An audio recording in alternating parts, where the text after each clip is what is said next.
That is Alvin from Dr. Wealth. There is a very interesting piece of news that's happening in the Singapore stock market, and that is Isetan, or the Singapore arm of the Isetan group, and that's based in Japan. So we're only talking about a Singapore arm in this video, and that company has received a delisting offer of $7.20 per share.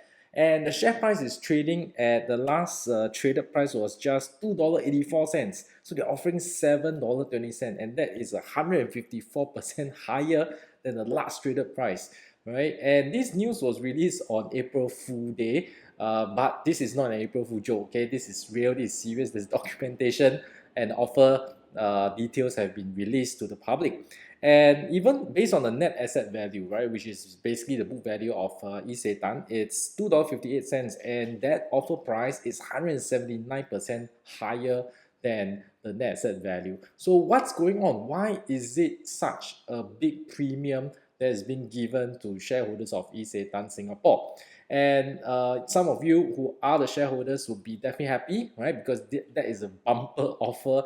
That is a very big premium that's coming to it. And I've never seen something like this before, okay? Because typically offer is always having a premium, but the premium can be very minimal. The most that I usually see is like 20-30% higher than the last traded price, right? Or thereabouts, okay? But this is 170% higher. So this is pretty unusual, and let me explain to you what's going on so that you have a better understanding. And those who are the Isetan Singapore shareholders, you might benefit from this and make a better decision, right? Whether to agree to this delisting offer or not. So this Isetan, if you take a look at their balance sheet, okay, one of the financial statements is that they have a lot of cash and properties, and that makes up about 67% of the total assets. So despite being a departmental stores, they have managed to build up its property portfolio, and it has also amassed quite a large amount of cash over the years, even though departmental store sales have not been doing well. But that is saved up from the earlier years, and that is a good thing, right? A good position to be in. And if you take a look deeper into their financial statements, you will realize that these properties, even though they were acquired decades ago, they are still quoted at cost price today after depreciation. Okay, so it is a very conservative way of valuing companies, of valuing the properties, because the valuation of these properties have increased tremendously over the years. So it's definitely worth more than what it was put in their balance sheet. So how much more are we talking about? Just looking at the property, plant, equipment, which we are talking about properties, right? These are properties that Isetan operate in. That means they occupy it. It is not rented out for income. And that was underquoted by about $31 million. Okay, so it's quite substantial, right? But what's more even substantial is the investment properties. Okay, so investment properties, they quoted at 28 million. Okay, so this is to note, right? I don't have the 2023 figures. Okay, even though they have published the 2023 figures, I don't have the full notes, which means I don't know what the valuation that was being done. But so I'll use 2022 figures. But that is, I would say, should be more conservative, because I believe that the property in Singapore had a valuation gain rather than a decline. And you look at their investment properties, oh, there's a spelling error, right? So you just ignore that. It was quoted at 28 million, but actually the valuation was 200 million. So which means the property they have bought decades ago, right, is worth 10x now. Okay, and that's pretty much believable. And what properties are we talking about? Right, so just now the owner-occupied properties are the Isetan office building, the Kallang Pudding warehouse, and the third one is a Valley Park condominium. Okay, so these were the three properties that were occupied, right? So I don't know, condo for who, man? For the management. How can it be classified as a property plant equipment?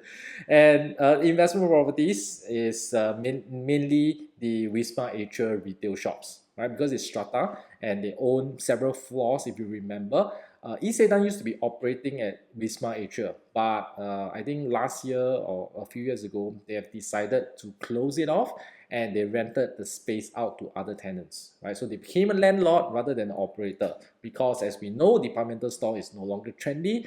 People don't really buy from there. So they became a landlord. Luckily, they bought the place. And the other one is the Kallang Pudding Road, which they reclassify as investment property. Likely also, it is used as a warehouse previously, but because now Isetan don't have a lot of retail outlets, they don't need that kind of space to store so much inventories now. Okay, so it has also managed to lease it out to other tenants to earn some rental income. So that is a $300 million that we're talking about, and it's likely largely coming from the Wisma Atria strata units. And that is a very good location, as we know, right smack in the heart of Orchard Road. And definitely the properties there are highly premium, high premium that's embedded in their value. So I do think that it does justify for $300 million. Okay, so after recalculating everything, I get a RNAV, right, revised net asset value of $9.89 per share. Okay, so which means the offer of 720 is not that generous, right? Because there's still a 27% discount. That means that if the management managed to delist this company, right, or the parent company able to delist Isetan Singapore at 720 and they immediately sell all their properties that they have, they will make 27%. Okay, because of that discount that is offered to the rest of the shareholders. So now makes you think twice, right? Oh man, of course, initially it looks so generous. The share price is like so low at $2 plus, and then the offer price of 720 is so high. But now I give you another picture, you realize that hey, actually you are getting a discounted offer from the true value of the properties. Okay, but at the end of the day, I still think that this is a good price. Okay, I have my reasons why. Because Isetan Singapore, as you can see, this is the diluted earnings per share for the last 10 years, right? That below that zero line means it's incurring losses. Out of 10 years, half of the time is losing money. Because departmental stores is really a sunset industry, at least in Singapore. So you realize that it's not a business that's making money, it's shrinking in revenue, it's shrinking in its operation, it's not growing anymore, and hence if you get a good offer to get out, why not, right? If you don't get out 720, I don't know, man, who is going to buy from you in the market at that kind of price? So I do think that the exit is more than fair, even though there's a discount to the actual value of the properties. You need to give some meat for the offerer, right? It cannot be nothing for them. Okay, so I do think that is pretty fair. And not only that, if you look at the share price for the last 10 years, it's declining. Right? From $4 plus, now it's just $2 plus. Okay, and so what if, let's say, you know the value of the properties is at $9.89 per share, but you can't realize it. Okay, you just can't realize it in the actual market. So I would think that the 720 is still a very generous offer, and I'm not a shareholder, just to be clear about that. Okay, I'm just speaking from a how to say, a fellow investor who is not vested, right? So I don't have any biases that's embedded in this, but I do think that it's a fair price, right? Because if I am a shareholder, I would accept the offer, okay? But I'm not. Okay, and how it's going to go is that it's a scheme of arrangement. Right, so how does it work is that there is a date where shareholders can attend the AGM or this meeting, general meeting, to vote for the resolution to delist the company, right? And in order for the resolution to pass, it needs at least 75% of the votes that are in present at the meeting. So if you really want to make your voice heard, you should attend the meeting and you should make your vote count, okay? The offerer would abstain, right? So the offerer owns about 52.73%, okay, plus another, I don't know, Isetan Foundation, so it's about 60, over 60%. But they will abstain from voting, which means the remaining 40% of the shareholders get to vote. So it is the 75% of the remaining 40% that has to approve this delisting in order for this to go through, right? So if you want it to go through, you should vote for. If you don't want it to go through, you should vote against. So regardless, you can play a part, right, in the meeting itself. So that 75%, I should not say that 75% of the 40%, remaining 40% shareholder, it's not true, okay? It's depending on who attends, okay? The total amount of shares that are in present at the meeting. So if you're not present, your vote is not counted, okay? And you're not counted as a base as well. of that 75% mark. Okay, so just want to clarify on that point. So you do need to attend to make your vote count. And this is the date, right? So there's no firm exact date because it still need to have some processes, some administrative steps to be done, like getting the court approved, this scheme of arrangement and things like that. So the estimate is that the meeting is going to happen from early July to mid-July, so probably first 2 weeks of July. Free up your dates. Okay, it will be a working day definitely, right? It will not be on the weekend. Typically, that's how it is done, and hence, if you can attend a meeting, right, and make your vote count. So, for those who are not vested, right, is there any investment opportunity here?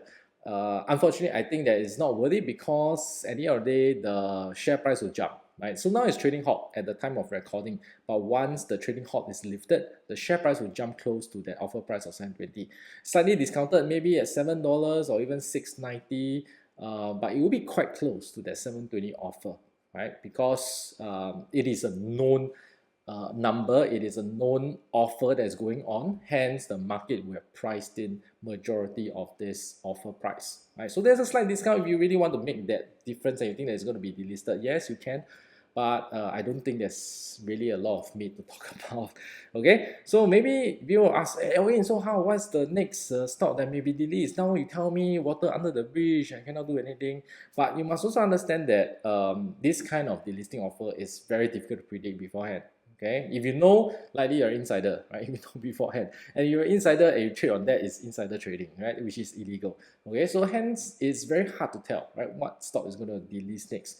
But maybe another departmental store stock that I can think of is Metro, right, which also runs quite a few outlets in Singapore, and it's a dying trade. Okay, so some of you might be thinking that, hey, maybe it will extend to Metro as well, the delisting offer. It is undervalued, okay, because the share price is 49 cents, the NAV is $1.76, and same thing, it has a lot of properties, right? But there are some differences. Okay, there are some differences in this case that for Metro, it has developed into more of a property company rather than a departmental store. So it did transform itself. So you also do property development, you do property investment, and that means that it's not really in the same situation like Isetan. Isetan did not develop properties. Isetan did not buy more property for investment.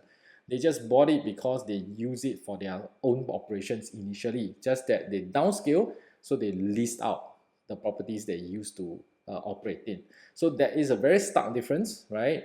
There's also another departmental store, Parkson Retail, which I didn't share over here. But these are some potential ideas. If you think that there may be some opportunities you want to look at, right? So there are at least two more departmental store stocks, right? One is Metro, the other one is Parkson Retail.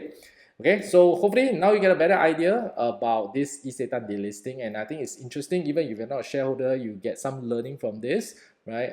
How to interpret some of the financial figures, and how do you recalculate the net asset value based on property valuation. So there are actually some other companies where they quote at cost instead of at valuation. So it can be an interesting exercise, but as I said, at the end of the day, this kind of events are very hard to predict. You might buy undervalued, but you need to be patient and wait for such events to happen. Okay, so the Isetan shareholders, I don't know, right? Some of you maybe luckier, waited for 1 year, some of you waited for 5 years, some of you waited for 10 years. Different investors invested at different price point, different time horizon. So it's really, there's some element of luck that's involving around this situation as well. Okay, nonetheless, I hope you enjoyed the video. Give me a thumbs up, and we are nearing 20,000 subscribers, right? Just help me, okay, get a good number, get past 20,000, our next milestone. Greatly appreciate your support. Tell your friends if they haven't already, right? Ask them to subscribe to the channel, and hope to see you in the next one. Goodbye.